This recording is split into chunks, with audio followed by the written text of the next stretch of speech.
నమస్తే, welcome to question hour. ఎంతో ఉత్సాహంతో ఢిల్లీ వెళ్లారు తెలంగాణ కాంగ్రెస్ నాయకులు. CM Revanth Reddy, deputy CM Bhatti Vikramarka, మంత్రులు, పీసీసీ చీఫ్ మహేష్ కుమార్ గౌడ్, మరికొందరు సీనియర్ లీడర్స్. ఇటీవల పంచాయతీ, మున్సిపల్ ఎన్నికల్లో సాధించిన విజయాలపై గొప్పగా చెప్పుకొని ఏఐసీసీ పెద్దల దగ్గర మార్కులు కొట్టేద్దామని నాయకులు అనుకున్నారు.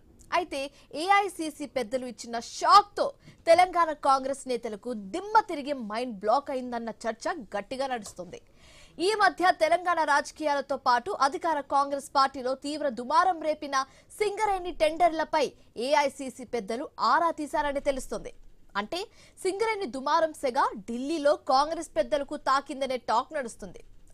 కలిసికట్టుగా వచ్చిన తెలంగాణ కాంగ్రెస్ నేతలను పార్టీ పెద్దలు కూడా కలిసికట్టుగానే కడిగేశారని అనుకుంటున్నారు.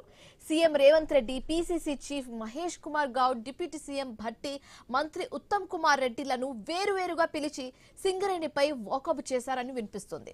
అయితే సింగరేణి టెండర్ల వివాదంపై కాంగ్రెస్ పెద్దల దగ్గరున్న సమాచారం ఏంటి? కాంగ్రెస్ పార్టీ పెద్దలు తెలంగాణ నేతల దగ్గర వేసిన ప్రశ్నలేంటి? హైకమాండ్ వేసిన ప్రశ్నలకు రేవంత్ అండ్ కో ఇచ్చిన సమాధానం ఏంటి అనేది ఆరా తీస్తున్నాయి పార్టీ వర్గాలు. సో మొత్తానికి రేవంత్ అండ్ టీమ్ కు సింగరేణి అంశం గొంతులో పచ్చివెలకాయ పడేలా చేసిందని టాక్. చివరకు మీడియా ముందుకు వచ్చిన పీసీసీ చీఫ్ మహేష్ గౌడ్ సైతం పొడి పొడిగా సమాధానాలు చెప్పి ముగించేశారు.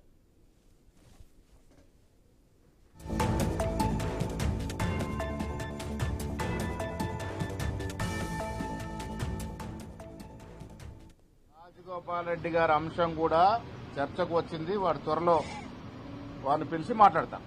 మార్చి మొదటి వారంలో నామినేటెడ్ పదవులు, మిగిలిన పీసీసీ కార్యవర్గ సభ్యులు, కార్యదర్శులు, జిల్లా కమిటీలు, బ్లాక్ కమిటీలు, బూత్ కమిటీలన్నీ కూడా మార్చి 15 వరకు కంప్లీట్ చేసే ప్రయత్నం చేస్తా ఉన్నాం. రాజ్యసభ విషయంలో కూడా చర్చకు వచ్చింది. 2-3 రోజుల్లో మళ్లీ ముఖ్యమంత్రి గారిని పీసీసీ అధ్యక్షుడు పిలిచి మాట్లాడతామని చెప్పడం జరిగింది. ఆ అంశం చర్చకు రాలేదు. మంత్రివర్గం అనేది ముఖ్యమంత్రి గారు హైకమాండ్ తో మాట్లాడిన తర్వాత నిర్ణయం తీసుకుంటారు. 6 గ్యారంటీలో మెజారిటీ అంశాలు ప్రజలకు అందుతా ఉన్నాయి. 8 లక్షల కోట్ల అప్పు మన ఎత్తిన పెట్టిపోయినప్పటికీ కూడా మా మంత్రివర్గ సభ్యులు చాలా చాకచక్యంగా ఉన్నదాన్ని అడ్జస్ట్ చేసుకుని ప్రజలకు ఇవ్వాల్సి ఇస్తా ఉన్నారు. మేము అధిష్టానం దగ్గర మోకరిల్లుతున్నాం చెప్పుకునే వారికి చెప్పాల్సింది బీజేపీ పార్టీ అధిష్టానం ఎక్కడుంటది? కాంగ్రెస్ పార్టీ, బీజేపీ పార్టీలు జాతీయ పార్టీలు, జాతీయ దృక్పథం పనిచేస్తాం.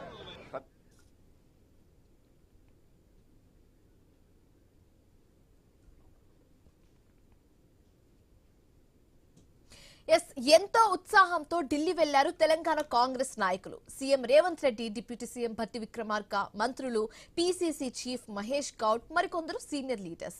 ఇటీవల పంచాయతీ, మున్సిపల్ ఎన్నికల్లో సాధించిన విజయాలపై గొప్పగా చెప్పుకొని ఏఐసీసీ పెద్దల దగ్గర మార్కులు కొట్టేద్దామని నాయకులు అనుకుని ఢిల్లీకి వెళ్లారు.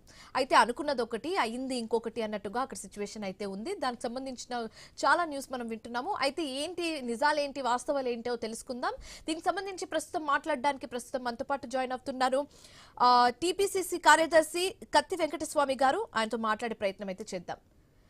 అండ్ అలాగే రాజకీయ విశ్లేషకులు బండారు రామ్మోహన్ రావు గారు కూడా జాయిన్ అయ్యారు. ఆయనతో కూడా మాట్లాడే ప్రయత్నం అయితే చేద్దాం. ముందుగా అయితే వెంకటస్వామి గారితో మాట్లాడదాం. నమస్తే వెంకటస్వామి గారు. సో ఇప్పుడు చూస్తున్నామండి, ఇన్ని రోజులు ఈ సమావేశానికి సంబంధించి చాలానే వర్షన్స్ విన్నాము. ఎందుకు వెళ్తున్నారు, ఈ టైంలోనే ఎందుకు వెళ్తున్నారు, ఎంపీటీసీ, జెడ్పీటీసీకి సంబంధించిన విషయాల గురించి మాట్లాడడానికి, లేకపోతే మున్సిపల్ కార్పొరేషన్ కి సంబంధించిన ఎలక్షన్స్ గురించి మాట్లాడడానికి వెళ్లారేమో అని అనుకున్నారు. ఇక్కడ అనుకున్నది ఒకటి, కానీ అక్కడ అయింది ఇంకోటి అన్నట్టుగా మేము విన్నాము. సో నిజంగానే సింగరేణి టెండర్ కి సంబంధించి అక్కడ మొట్టికాయలు వేసే అవకాశాలు ఏమైనా కనిపిస్తున్నాయా? అలా జరిగిందా? మీరేమంటారు? ముందులో ప్యానల్ ఉన్న పెద్దలు రామ్మోహన్ రావుకి, మీకు ప్రేక్షకులకు నమస్కారం. అంటే ఎగ్జాగరేషన్ అయితే ఉంటది సాధారణంగా. సో ఆ ఎగ్జాగరేషన్ ఉంటది కదా. ఎగ్జాగరేషన్ లో కూడా నెగిటివ్ ఎగ్జాగరేషన్ ఒకటి ఉంటది, పాజిటివ్ ఎగ్జాగరేషన్ ఒకటి. ఇప్పుడు ఇక్కడ 2 సంవత్సరాల పూర్తయిన సందర్భంగా ఒక ప్రభుత్వానికి సంబంధించినటువంటి సమీక్ష జరగడం అనేటువంటిది ఒక హర్షణీయం. అంటే కేంద్ర పార్టీ ఇవాళ కొంచెం తెలంగాణ ప్రజలకు మనం ఏం హామీలు ఇచ్చినాము, ఏమో చేసినాము, ఏం చేయాల్సి ఉంది, భవిష్యత్తులో పార్టీని ఎట్లా నిలబెట్టుకోవాలా అనుకున్నప్పుడు సాధారణంగానే ముందుగా పాలనా వ్యవస్థలో ఉన్న వాళ్ళతోటి సమీక్ష జరపాలనేటువంటిది ఏఐసిసి యొక్క నిర్ణయం. దాని తర్వాత పార్టీ మాలాంటి వాళ్ళని పిలుస్తారు, కానీ ముందైతే పాలనలో డైరెక్ట్ ఇన్వాల్వ్ ఉన్నటువంటి మంత్రులు, ముఖ్యమంత్రి వీళ్ళని పిలవాలి. సాధారణంగానే పిసిసి అధ్యక్షునైతే ప్రోటోకాల్ ప్రకారం పిలవాలి కాబట్టి దానికి పిలిచారు. సో దాంట్లో అనేక అంశాలు చర్చకు వచ్చినాయి. ప్రధాన అంశం అయితే నిజంగా చెప్పాలంటే ఈ మధ్య జరిగినటువంటి 2 లోకల్ బాడీ ఎలక్షన్స్ లో మన పర్ఫార్మెన్స్, ఎదుటి వాళ్ళ బలబలాలు, మన బలబలాలు, దీనికి సంబంధించి భవిష్యత్తు యొక్క కార్యాచరణ, తర్వాత ఆర్గనైజేషనల్ గా చాలా ప్రయత్నాలు మేము పార్టీ పరంగా చాలా పనులు చేస్తున్నాం. అవన్నిటి కూడా ఎక్కడ సంపూర్ణంగా కొలికి రాలే వాస్తవం చెప్పాలంటే. పాలనాపరమైనటువంటి అడ్డంకులు, ఎలక్షన్స్, దీని కారణంగా ఆర్గనైజేషనల్ సెటప్ కోసం నటరాజన్ గారు వచ్చిన తర్వాత చాలా పకడ్బందీగా మేము పనులు చేస్తున్నాము. దానికి సంబంధించిన డేట్స్ పెడుతున్నాము. దీనికి సంబంధించినటువంటి ఫీల్డ్ మీద అనేక మంది, నాతో పాటు అనేక మంది లీడర్స్, నా స్థాయి కంటే పైన కింద ఉన్న వాళ్ళందరూ కూడా ఫీల్డ్ లో చాలా ఇన్ఫర్మేషన్ తీసుకొని వచ్చినాము. సో దీనికంటే మీటింగ్ నేను అనుకోవడం, దీని తర్వాత పార్టీ పరంగా జరిగేటువంటి మీటింగ్ ఇంకా ఇంపార్టెన్స్ ఉంటుంది. ఎందుకంటే ఫీల్డ్ వెంకటస్వామి గారు, ఇప్పుడు ఒక స్ట్రైట్ క్వశ్చన్ ఏంటంటే, నిజంగానే సింగరేణి టెండర్ కి సంబంధించి ఆ సమావేశంలో ప్రస్తావించడం గానీ, లేకపోతే వాళ్ళని అడగడం గానీ, ఇలాంటివి ఏమైనా జరిగి ఉండొచ్చని మీరు అనుకుంటున్నారా? మీకు ఏమైనా ఇన్ఫర్మేషన్ అలాంటివి వచ్చాయనుకుంటున్నారా? ఇప్పుడు లోపల ఏం జరిగింది అనేటువంటిది లోపల ఉన్న వాళ్ళు ఎవరన్నా డిస్క్లోజ్ చేయాలి. అవును, అది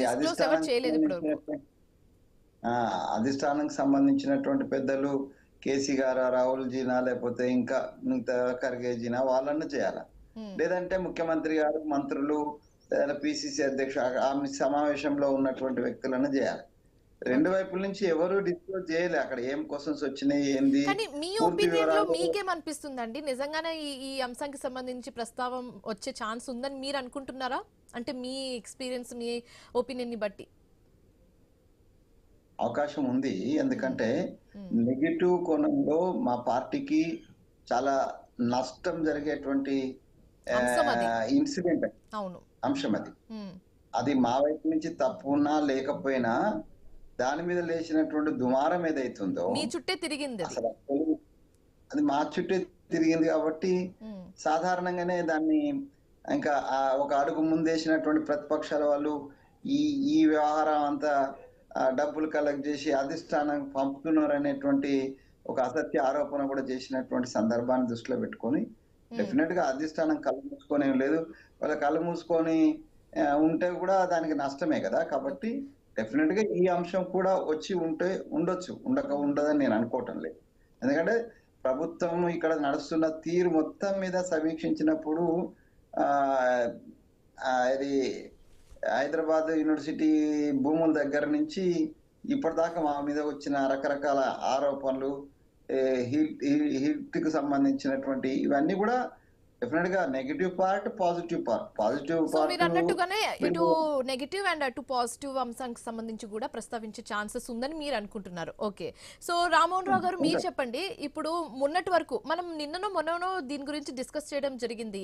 ఈ సమావేశంలో ఎలాంటి అంశాలకు సంబంధించి మాట్లాడే అవకాశాలు కనిపిస్తున్నాయి, ఎలాంటి అంశాలకు సంబంధించి ప్రస్తావించే ఛాన్సెస్ ఉంది అని అనుకుంటే అందులో స్కీమ్స్ గురించి మనం మాట్లాడుకున్నాము, ఎంపీటీసీ, జెడ్పీటీసీ ఎలక్షన్ గురించి మాట్లాడుకున్నాము, ఇలా రకరకాల చాలా రీజన్స్ గురించి మాట్లాడుకున్నాము. కానీ దాని గురించి, అసలు స్కీమ్స్ గురించి, ఏదైతే మోస్ట్ అవైటెడ్ 2500 రూపీస్ ఇస్తామన్న చెప్పిన స్కీమ్ గురించి అయితే ఎటువంటి ప్రకటన ఇప్పటి వరకు చేయలేదు.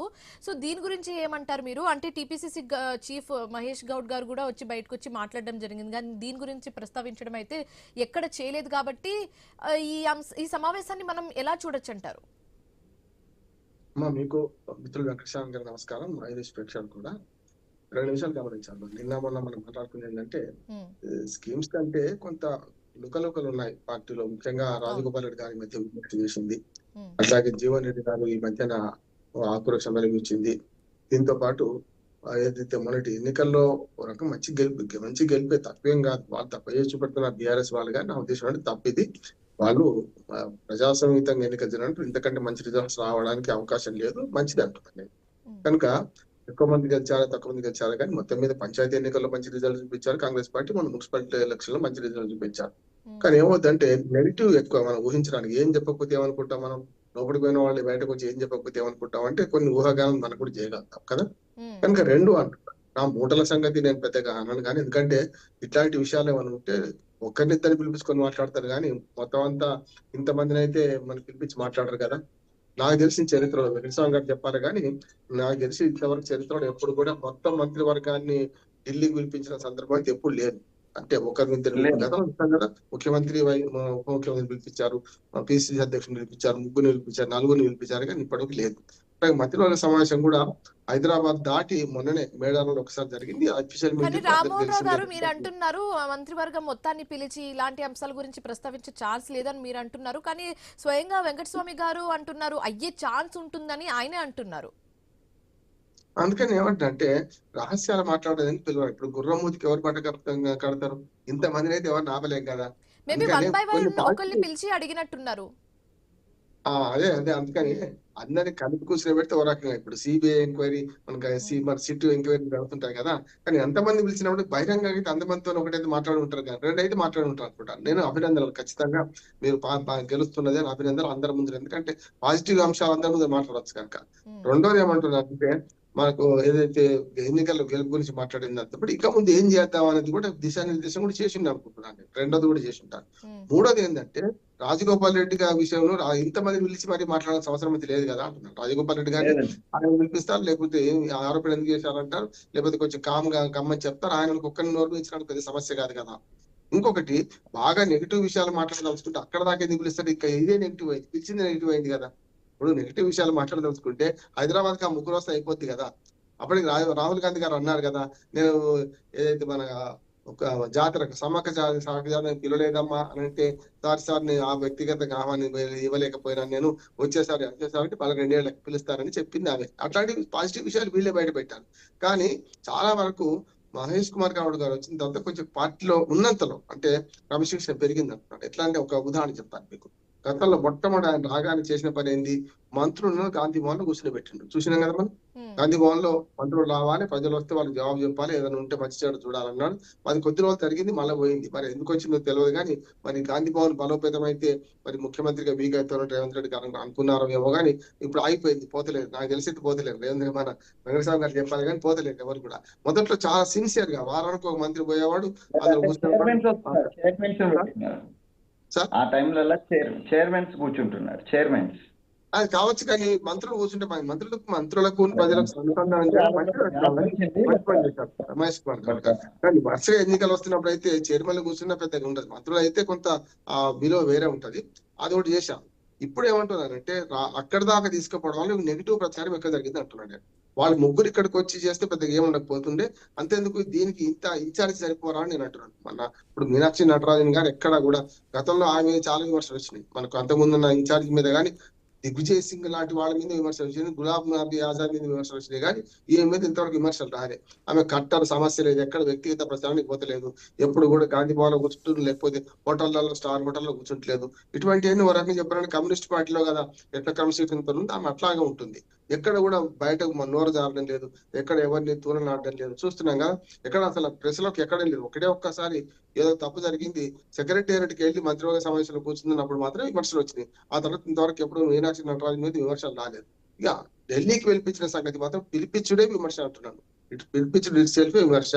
దానిలో ఏమైందంటే, ఎందుకు పిలిపించారని తెలియకుండా మనకు మహేష్ కుమార్ గౌడ్ గారు కూడా బయటకు వచ్చినాక పొడిగా మాట్లాడినాం అనేది మనం అర్థం చేసుకునే తీరు ఉంటుంది. ఇప్పుడు ఎందుకంటే సీరియస్ గా వచ్చింది అనుకోండి, ఏదైనా ఏం జరగలేదు అనుకోండి, సీరియస్ మన పొడిగానే మాట్లాడచ్చు. బాగా జరిగింది అనుకోండి, ఇప్పుడు తలంటితే టీచర్ లోపలికి టీచర్ను పిలిపించి పిల్లల్ని పిలిపించారు అనుకోండి, లోపలికి వచ్చి పిల్లలకు బయట పిల్లలకి ఏం చెప్తారు, టీచర్ ఏమంటే గుడ్డ అన్నది చెప్తారు, అంతకని ఏం చెప్తారు చెప్పండి. ఇది కూడా అంతే అంటున్నాడు. కానీ ఇంతమంది కూడా ఏదైనా జరిగితే ఒక్కడైనా బయట పెట్టకపోదురా అంటున్నాడు. గతంలో జరిగింది కూడా మీరు చూశారు కదా, 2-3 అయినప్పుడే ఎవరు బయట పెట్టారు ఈ విషయాలు అని చెప్పి ఎంక్వైరీ కమిటీ చేశారు. చూశాం కదా మనం. ఇదే కాంగ్రెస్ పార్టీలో గతంలో ఒక ఇష్యూలో ఆ లోపల ఏం జరిగిందో బయటకు వచ్చి ఎవరు చెప్పారు? ఉన్న నలుగురు మనమే కదా, మరి నలుగురిలోనే ఇది ఆగకపోయినాక మరి రామ్మోహన్ ఇంతమంది రావు గారు, ఇప్పుడు మీరు మొత్తంగా ఏం చెప్తున్నారు? డిసిప్లిన్ అనేది, క్రమశిక్షణ అనేది మెల్లమెల్లగా కాంగ్రెస్ పార్టీలో పెరుగుతుందని మీరు అంటున్నారు, అంతేనా? మహేష్ వచ్చినాక పెరిగింది, మళ్ళీ పోయింది అని కూడా చెప్తున్నాను ఇప్పుడు. ఎందుకంటే సో మనం క్రమశిక్షణ ఇప్పుడు పెరిగి జీవన్ రెడ్డి మళ్ళీ సిచ్యువేషన్ పోయింది. చూసుకోవచ్చు, రాజగోపాల్ రెడ్డి అవును, సిచ్యువేషన్ చూసుకోవచ్చు, నేను క్రమశిక్షణ కొండ అంటే సురేఖ సిచ్యువేషన్ చూసుకోవచ్చు. శివాని గారు, ఇప్పుడు నేను ఏమంటున్నాను, క్రమశిక్షణ పెరిగిందంటే నేను ఒక పార్టీకి ప్రజలను, బాధ్యులు, ప్రభుత్వానికి, పార్టీకి మధ్య అనుసంధానం చేసి అని అంటున్నాను. కానీ క్రమశిక్షణ ఎక్కడిది ఇప్పుడు? ఆయన ఏమో జీవన్ రెడ్డి గారు మాట్లాడుతున్నారు ఆవేదన, ఆయన అర్థం చేసుకోవాలి. అందరు సీనియర్ కార్యకర్తలు అందరూ ఆవేదన, అది బయటపడుతున్నాడు. ఆయన ఒకటి సర్దిమూట విడిచిండు, మిగతా విడుస్తలేదు, అంతే తేడా. కనుక రాజగోపాల్ రెడ్డి ఆవేదన మొత్తం అంతా తన సొంత లోన్లే, ఇంకోటి ఏం లేవు. ఎక్కడున్నది? ప్రజల కోసం లోన్లు ఎక్కడుంది? రాజగోపాల్ రెడ్డి ఆరోపణ ఏంటంటే ఐదుగురికి హామీ ఇచ్చారు, నా ఒక్కడిని విడిచిపెట్టారు, మిగతా నలుగురికి వచ్చింది మంత్రి పదవి అంటున్నారు. అది ఇంటర్నల్ ఫైట్ కదండి, ఎంత కాదనుకున్నా పదవి గురించి మాట్లాడడం అంటే అది ఇంటర్నల్ ప్రాసెస్. ఆయన సొంతం కదా, ఆయన సొంతం. ఇప్పుడు ఇక్కడనేమో జీవన్ రెడ్డి గారు మాట్లాడేది అది కాదు కదా. ఒక పార్టీలో వచ్చిన ఒక చీడ పురుగు నాకు నష్టం చేస్తుంది, పార్టీకి నష్టం చేస్తుంది, మనం నష్టం చేస్తుంది, మీరు ఎందుకు పట్టించుకోవడం లేదు? ఇప్పటికి కూడా పార్టీ గీత దాటకుండా మాట్లాడుతున్నాడు. ఎక్కడ రేవంత్ ఏం చేస్తలేదు. సో వెంకటస్వామి గారు, ఇందాక బండారు రామ్మోహన్ రావు గారు ఒక క్వశ్చన్ అడిగారు. అది ఏంటంటే, అసలు ఈ సమావేశానికి పిలవడమే ఒక పెద్ద క్వశ్చన్ మార్క్. అసలు ఎందుకు పిలిచారనేది కూడా అర్థం కావట్లేదని కూడా చెప్పడం జరిగింది. సో ఎందుకు పిలిచారు, ఏ అంశానికి సంబంధించి పిలవడం జరిగింది, అసలు ఆ సమావేశం ఎందుకు ఏర్పాటు చేశారు అని అడిగితే ఏం చెప్తారండి మీరు? నేను అనుకోవడము, సరే ఈ పొలిటికల్ యాంగిల్లో ఇట్ మేబీ రామ్మోహన్ రావు గారి అభిప్రాయం కరెక్టే కావచ్చు, కానీ పార్టీ పరంగా అంటే అధిష్టానానికి ఈ పార్టీ మీద లేకపోతే ఈ ప్రభుత్వం మీద పెద్ద పట్టు లేదనేటువంటి ఒక విమర్శ కూడా ఉందండి. అది ప్రజా సంఘాల వాళ్ళు కావచ్చు, లేదా మీడియా కావచ్చు, లేకపోతే ప్రతిపక్షాలు కావచ్చు, లేదంటే ఇంటర్నల్ గా ఇప్పుడు జీవన్ రెడ్డి గారి విషయం ఉంది, లేకపోతే రాజగోపాల్ రెడ్డి విషయం ఉన్నది. ఇవన్నీ విషయాలు వచ్చినప్పుడు అంటే పార్టీ పెద్దలు ఏదైతే అధిష్టానం ఉందో, అధిష్టానము మొత్తం ఎవరికో ఒప్పజెప్పేసి ఊరికైనా కూర్చుంది, తెలంగాణను పట్టించుకుంటలేదు అనేటువంటి ఒక అభిప్రాయం కూడా ఉంది.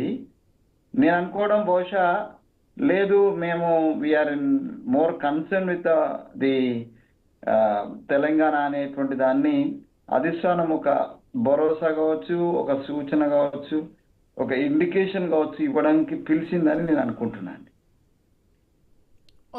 అది అంటే చెప్పండి. ఇంకొక మాట విమర్శ ఏమొస్తుందంటే, ఇప్పుడు ఈ పార్టీ మీటింగ్ కదా పోయింది, ఆల్మోస్ట్ ఆల్ మంత్రివర్గం అంతా వెళ్ళింది. దీని ఖర్చు ఎవరు భరించారు? పార్టీ పెట్టుకుందా, ప్రభుత్వం పెట్టుకుందా? ప్రభుత్వం పెట్టుకుంటే తప్పు. మనం కూడా అనుకున్నాం కదా, ప్రభుత్వం పెట్టుకుంటే తప్పు. ఎందుకంటే ప్రభుత్వం మీటింగ్ కాదు, అది పోయిందేమో ముఖ్యమంత్రి గారు 12 సార్లు 60 సార్లు వెళ్ళారు. అదంతా అక్కడ మీటింగ్స్ పెట్టుకొని 2 స్వామి కార్యం సౌకర్యం చూసుకొని వచ్చారు. ఎవరు కాదు, మంత్రులు కాదు, చాలా మంది మంత్రులు కాదు,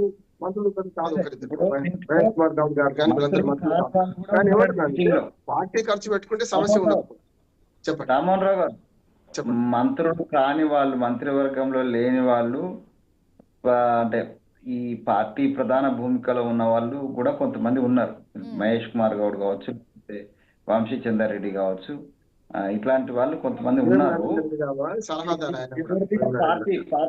పార్టీ మీటింగే పార్టీకి సంబంధించింది. ఈ ప్రభుత్వం ఇక్కడి నుంచి అక్కడ పోయి ఏం ప్రభుత్వం ఏమైనా చేస్తే ఇక్కడ చేయాలా? అంటే పోయి ప్రభుత్వము అది క్యాబినెట్ మీటింగ్ మేడారంలో పెట్టినంటే కొంచెం ఏదో అర్థం ఉంది. దాన్ని కూడా మనం అది సంపూర్ణంగా సమర్థించే విషయమేం కాదు. కానీ లేకపోతే మన స్టేట్ లో మనకు జరుగుతుంది, ప్రభుత్వ అధికారులు ప్రభుత్వం అంతా పోయి పార్టీ పెద్దల దగ్గర కూర్చోవడం అనేటువంటిది అది ఏం కాదు. దీంట్లో 100% మీ దాంతో నేను ఏకీభవిస్తున్నాను. ఇది పార్టీ మీటింగే, ఈ ఖర్చులన్నీ పార్టీనే భరిస్తుంది, పార్టీ పరంగానే భరిస్తాం, ప్రభుత్వం మీద రుద్దే సవాలే లేదు. ఓకే, సో పార్టీ ఖర్చు అంతా భరిస్తుందని చెప్తున్నారు వెంకటస్వామి గారు, ఏం చెప్తారు రామ్మోహన్? భరించిందా లేదా చెప్పడానికి ఇప్పుడు న్యాయం జరిగింది అని చెప్పడానికి, న్యాయం జరిగిందని నిరూపించడానికి తేడా ఉంది కదమ్మా. కనుక ఏమిటంటే నిరూపించడానికి ఒక టికెట్లు ఎవరు బుక్ చేశారు, ఎయిర్ ఇండియా టికెట్లు ఎవరు బుక్ చేశారు తెలుస్తుంది కదా. నేను 1-2 సార్లు గతంలో కాంగ్రెస్ పార్టీ అఖిల పక్షంలో నన్ను కూడా మనకు ఇరిగేషన్ మీద పిలిచిండ్రు. నాకు పార్టీ బుక్ చేయలేదు, వాళ్ళు బుక్ చేసిండ్రు. ఎవరు మన ప్రభుత్వం బుక్ చేసింది, ప్రభుత్వ మీటింగ్, ప్రధానమంత్రి మీటింగ్ కనుక ప్రభుత్వం బుక్ చేసి పంపింది మాకు. అది వేరు, ప్రభుత్వ మీటింగ్ ఉంటే ప్రభుత్వం, ఇది పార్టీ మీటింగ్ కనుక మీరు వెంకటస్వామి గారు అనేది సూత్రం చెప్పిండు. ఆ సూత్రం అమలైందా కాలేదా అనేది ప్రభుత్వం తెలుసాలి. ఇది ఒకటే కాదు,